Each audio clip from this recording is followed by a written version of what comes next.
다음은 존경하는 곽규택 의원님 질의해 주시기 바랍니다. 예, 부산 서구 동구 곽규택 국회의원입니다. 후보자님 점심 잘 드셨습니까? 네. 예. 오후에는 후보자님 둘러싼 본격적인 좀 각종 의혹들에 대해서 좀 여쭤보려고 하는데요. 네. 그 전에 제가 간단한 질문 드릴 테니까 그냥 맞다 아니다 정도로만 몇 가지 좀 대답을 해 주시죠. 후보자님, 그 선출직 공무원하고 임명직 공무원의 청렴도 기준이 다르다 생각하십니까? 제가 정확하게 이해를 잘 못했는데 조금만 더 설명 주시겠습니까? 선출직 공무원, 예, 국회의원이나 뭐 지방자치단체장이나 이런 사람들하고 임명직 공무원의 청렴성 기준이 서로 틀리냐 이 말씀입니다. 본질적으로 같다고 생각하고 어떤 예. 의미에서는 현실적으로는 선출직 공무원들이 일상적인 검증은 더 많이 받는 것 아닌가 이렇게 예, 생각하고 같다고 봐야겠죠. 예. 그렇습니다. 그리고 능력이 좋으면 공무원은 도덕성은 문제 없다? 어떻게 생각하십니까? 그렇게 보지는 않습니다. 예. 재산이 좀 없는 사람은 재산이 많은 사람보다 도덕성이 결여되어도 된다. 어떻게 생각하십니까? 도덕성의 문제는 재산의 다과 문제와는 상관없는 그렇죠. 예. 어떤 경우에게나 요구되는 문제라고 생각합니다. 예, 그 전제로 좀 여쭤보도록 하겠습니다. 그 모친 소유의 한강 빌라 있지 않습니까? 그 한강 빌라가 2019년 3월 당시에도 모친 소유였죠. 후보자도 같이 거주를 하셨습니까? 2019년 9년 3월? 3월. 2019년 3월이면 2019년 3월요.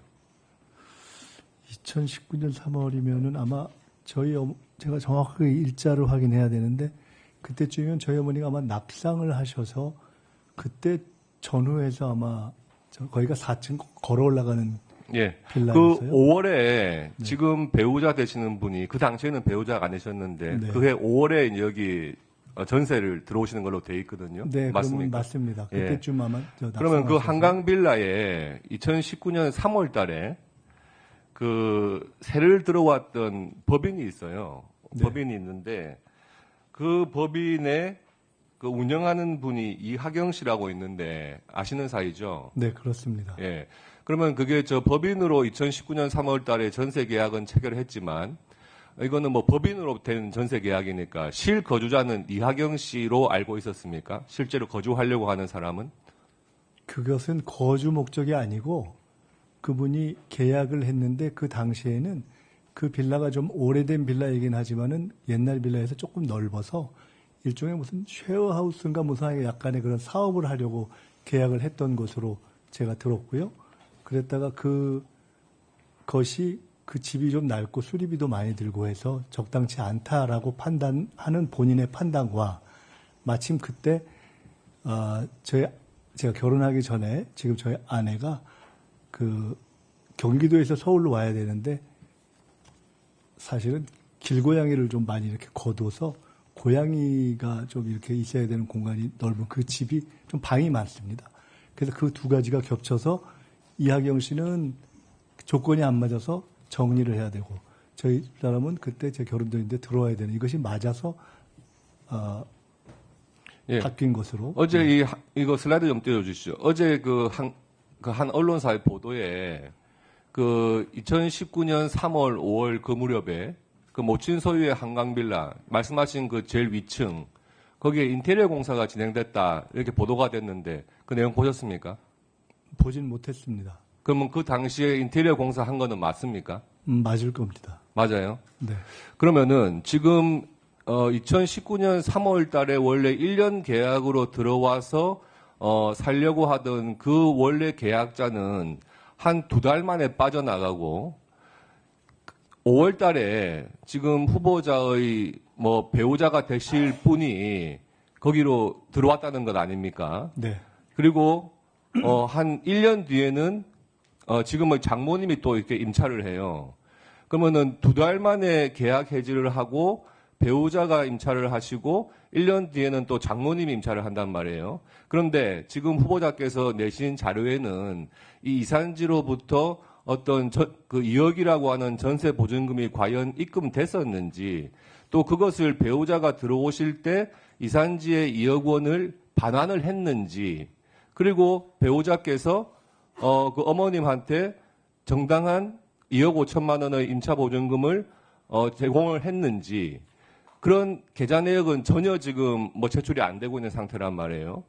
그렇게 본다면 지금 특이하게 원래 1년 계약이 2달 사이에 이렇게 해지되고 배우자가 들어왔다 그러면 이게 지금 그해 12월 달에 그 후보자께서 결혼을 하시니까 이게 아마 신혼집으로 사용을 좀 하시려고 했던 것 같은데 그렇다면은 그 제공된 전세 보증금 반환 내역이 확인되지 않는다 그러면 과연 이게 배우자께서 실제 거주는 배우자께서 하시는 걸로 되어 있는데 누가 전세 보증금을 냈는지 확인이 안 되는 거 아니겠습니까?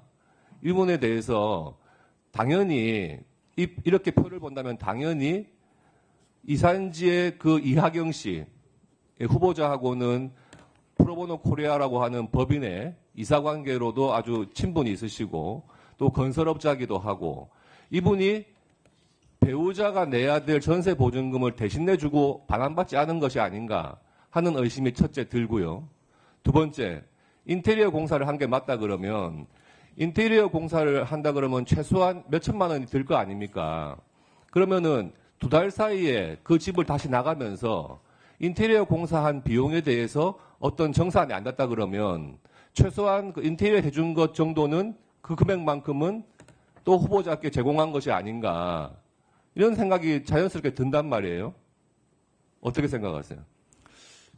그 궁금해하시는 것이 자연스럽게 드는 것이 저에게는 그렇게 자연스럽게 느껴지지는 않습니다. 왜냐하면 자연스럽게 저 과정을 보면은 너무 쉽게 이해가 되는 일들이어서 첫째는 다 제가 계약 주체가 아닌 저희 어머님 명의의 집을 이산지가 임차하고 다시 그것을 해지하면서 배우자 예정자가 임차하고 그랬다 그 이후에 장모님이 임차하는 과정이기 때문에 다 계약 주체가 제가 아니기 때문에 제가 직접 관련되지 않은 것은 당연합니다. 첫째.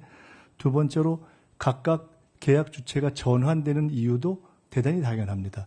저희 어머님은 낙상이 되셔서 평지로 나가셔야 됐고 그때 그곳을 들어올 생각이 있었던 저의 지인이었던 이산지의 대표가 들어와서 사업을 하려 하다가 그것에 비용이 제법 드는 수리의 요구가 있다라는 것 때문에 주저하고 그리고 말씀드렸던 그때 저희 아내는 들어올 사람은 서울로 들어올 집을 찾고 있었는데 있던 집을 정리하면서 들어와서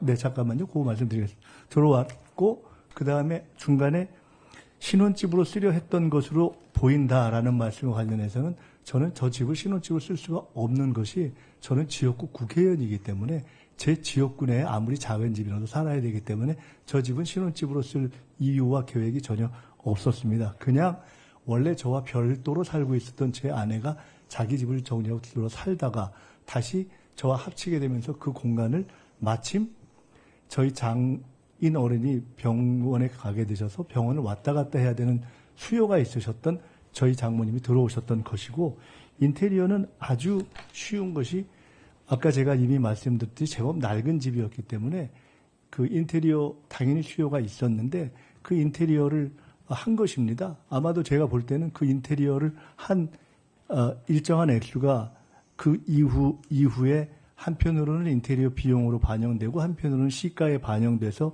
금액이 올라가지 않았나 이렇게 생각이 되고 종합적으로 각각의 전환의 과정과 인테리어에 들어간 것에 그 돈이 사라져서 누구에게 갈 여유가 없는 돈 아닙니까? 그리고 당연히 저것은 뭐를 내죠? 아니 계좌를 저것은 저와 관련된 계좌들이 전혀 아니어서 아까 똑같이 말씀드렸지만은 그 이전에 계셨던 다른 그 한덕수 총리를 포함한 다른 분들의 아니 제가 알고 있지 않은 내용인데 그것을 왜 동의를 해야 되는지 그것은 혹시 과거의 전례를 들어서 말씀을 해주시면 과거의 전례를 들어서 답변 드리도록 하겠습니다. 네, 곽기택 의원님 수고하셨습니다. 다음은